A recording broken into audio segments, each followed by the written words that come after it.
저희 당이 박영선 원내대표의 거취 문제를 가지고 투닥거리고 싸웠을 때 지지율이 곤두박질했죠. 그러다가 문희상 우윤군 체제가 되면서 안정적으로 유지되고 세월호 문제도 마무리하고 또 예산안 등 각종 법안에 대해서도 법에 정해진 절차대로 잘 진행이 되고 그러면서 25% 이상 또 다시 또 올라왔지 않습니까?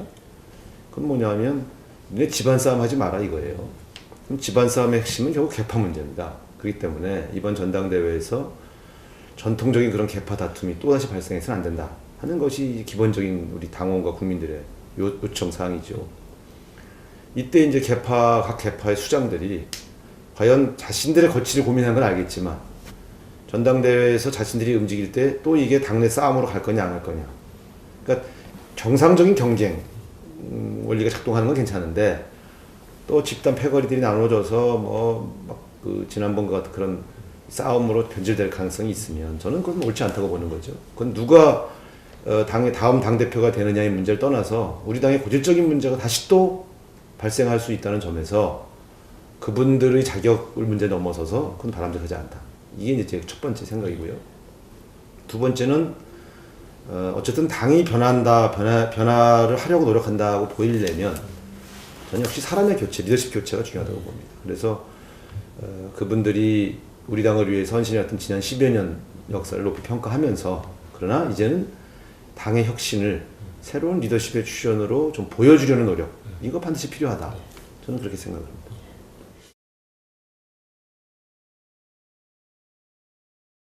저도 이제 당 대표 후보로 거론이 되고 있어서 대단히 영광스럽다 생각합니다만은 더 중요한 건 그러면 기존의 그 선배 그룹들을 대신할 새로운 신진 그룹들은 과연 어떤 준비가 돼 있냐?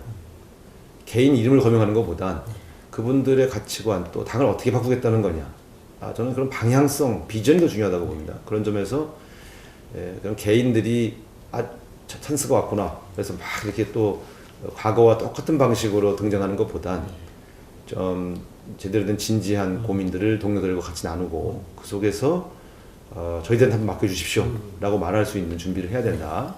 저는 그래서 지금 가까운 동료들하고 그런 문제점에 대해서 좀 고민들을 나누고 있는 중입니다. 그래서 저는 오히려 이번에 신진 그룹들은 조금 통일성을 가지고 공동의 비전을 제시하면서 한번 도전해보는 것이 괜찮지 않겠느냐 이런 생각을 가지고 있습니다.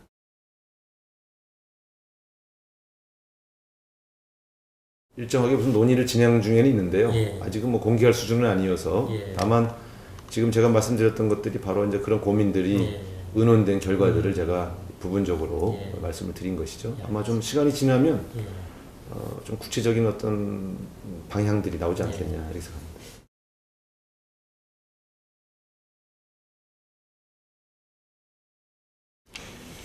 저희 당의 유력한 대선 후보 중에 정말 존경할 만한 어떤 인품과 또 자격을 갖고 계신 분이고요. 또 제가 볼 땐 대통령을 하시면 잘하실 분이다. 저는 그렇게 생각합니다. 다만 어제 김부겸 의원도 문제를 제기했습니다만 친노라고 불려지는 이 사슬 또 이 더 씌워져 있는 이 좀 낡은 이미지 이게 결국은 당 대표에 도전하기 전에 먼저 해결하셔야 할 과제가 아닌가. 이 문제를 해결하지 않는다면 문재인 후보의 인품과 자격에 대해서는 누구나 동의하지만 또다시 친노 비노의 대결 구도로 갈 가능성이 높고 그러면 문재인 후보 입장에서는 나는 친노이기 전에 왜 문재인인데 왜 나를 자꾸 친노의 그 프레임으로 자꾸 괴롭히냐 이러실 수 있겠지만 누가 봐도 그 그룹의 일원으로 활동하셨던 것이 사실이기 때문에 그렇다면 그 그룹 또 그렇게 관계 맺어져 있는 그 그룹들의 비전과 방향은 좀 어떻게 하시겠다는 거냐에 대해서 저는 먼저 정리하실 필요가 있다고 봅니다.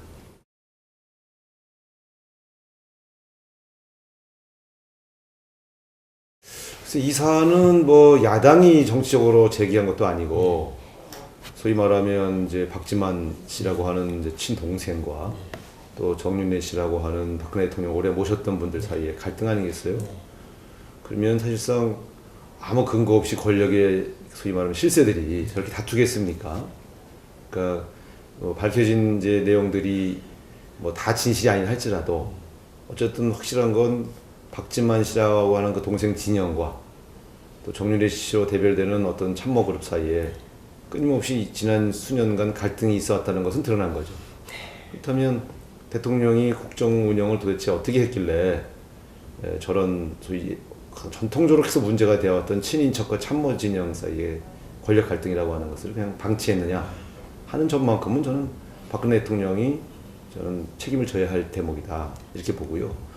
그 세세한 내용이 어디까지 진실이냐 아니냐의 문제는 저는 오히려 그건 격가지고 국정을 책임진 통치권자가 저렇게 몇몇 소수들이 전횡을 하고 그 과정에서 서로 걸다툼을 하도록 그렇게 이끌어왔다는 것은 정말 잘못된 겁니다. 대한민국이 독립한 지 얼마 안 되는 나라도 아니고 이 민주주의가 지금 정착 단계에 들어서고 있는 나라에서 국민이 보지 않는 가운데 실세들끼리 저렇게 다툼을 하고 국민들 눈살 찌푸리게 이렇게 싸우고 법정에 막 서로 공방전을 벌이는 이것은 정말 부끄러운 일입니다. 그래서 진실 여부를 떠나서 이참에 저런 식의 참모 정치, 비선 실세 정치를 이제는 청산할 때가 됐다.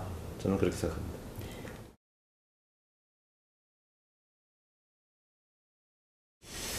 저는 먼저 말씀드리자면 이제 단통법이 완벽하진 않지만 그동안 비정상적으로 이용자들 사이에 엄청난 차별과 보조금 대란을 야기시켰던 그런 시장의 정상화에는 기여했다고 봐요.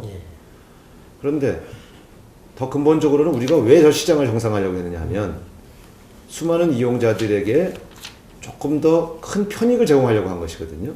그래서 다시 말씀드리면 단말기 가격도 좀 지나치게 비싸니까 좀 내리고 또 통신요금도 OECD 국가 중에 최고 비싼 나라니 시장을 정상화하면서 이 국민 부담도 좀 덜어드리는 게 목표였는데 이 최근 단통법은 시장을 정상화하는 데는 효과가 좀 있었지만 통신비 인하하는 데는 큰 효과가 없어요.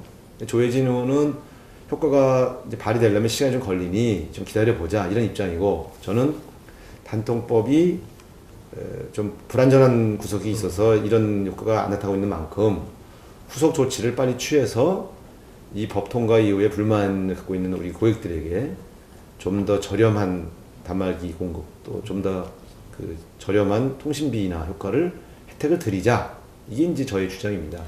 그래서 충분히 저는 추세를 보면 이제 각 회사들이 이런 엄청난 국민들의 압력 또 국회에서의 여러 가지 이슈제기 때문에 고민을 하고 있는 것으로 보여집니다만 기업은 아무래도 이제 더 막대한 이윤 추구가 목적이기 때문에 각 국민들의 감시나 압력이 좀 약화되는 시점에 가면 다시 또 엉상 회복될 가능성이 있어서 이런 것들을 좀 끊임없이 국회가 추적하고 정부 정책으로 뒷받침해야 된다 이렇게 생각합니다.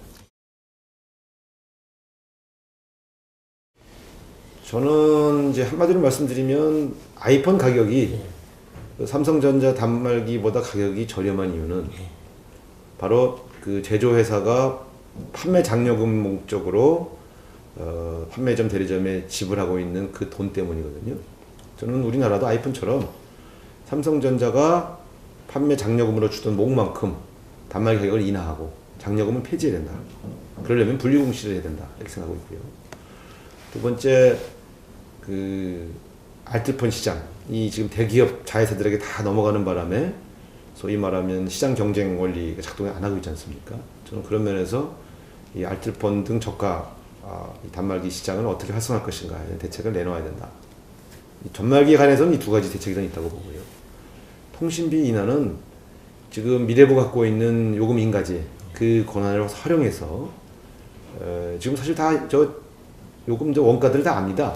정부는 보고를 다 받으니까. 그래서 좀 과도하게 복잡하게 편성되어 있어서 국민들을 우롱하고 있는 이런 요금 제도의 개혁. 그다음에 또 그 소위 말하면 일본의 사례를 좀 고려해서 좀 저렴한 그러한 요금제 도입 이런 것들을 좀 정부가 유도해야 된다.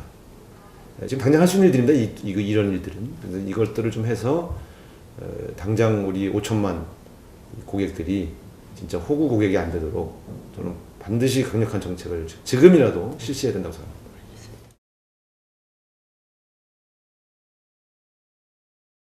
먼저 거시적인 얘기부터 하죠. 저는 지금의 정당 구조는 이미 그 한계에 봉착했다 이렇게 봅니다. 지금의 정당은 여야를 막론하고 또 진보당까지 포함해서 국민들의 갈등을 해결하거나 또 다양한 우리 이 국민들의 여러 가지 고통과 또 요구를 적절하게 해결해 줄 수 있는 그러한 소통 구조가 아니다. 그런 면에서 지금의 정당 시스템을 완전히 개혁해서 정말로 국민들에게 도움이 될 수 있는 좀 공공성, 공익성이 있는 그런 공적 구조로 저는 바꿔야 된다. 그리고 그걸 위해서 노력해야 되겠다. 이런 고민을 하고 있고요. 두 번째는 이제 그래서 정치인, 특히 국회의원들은 누구를 위해 일하는 거냐 할 때 소외받고 어려움에 있는 다수 서민들, 실업자들, 또 소수자의 편에 서서 정책들을 바꿔야 된다. 그런 면에서 저는 국회에서 다루는 정책의 우선순위, 지금까지는 주로 정부, 대기업, 기득권층들이 요구하는 내용들을 우선적으로 반영하는 시스템이라면 앞으로는 국회 자체가 보다 더 공정한 심판자의 입장에 서서 억울하거나 또 가진 게 없어서 불이익을 받고 있는 분들의 선에 서서 전체적인 제도 개혁을 해야 된다. 그렇게 시스템을 바꾸는 일을 제가 좀 하고 싶고요. 근본적으로는 지금 우리나라에서 생기고 있는 수없이 많은 이 분배의 불공정성이나 수많은 기회의 차단, 또 재원의 여러 가지 그 왜곡 이런 것들이 대부분 분단 구조에서 비롯되는 것들이 한 50% 됩니다. 그렇기 때문에 남북 관계가 좀 더 전면적으로 평화 정착의 단계로 좀 접어들어서 불필요한 기회비용이 낭비되지 않고 또 새로운 북방 경제 실현이라고 하는 새로운 성장 모멘텀을 만드는 그런 계기로 활용될 수 있도록 만들어야 되겠다 이런 생각을 갖고 있습니다. 그래서 두 번째, 세 번째 거는 19대 국회에서 꼭 하고 싶었던 일이고요. 첫 번째 과제는 제가 정치권에 몸담고 있는 한 꾸준히 추진해야 할 좀 장기적 과제죠.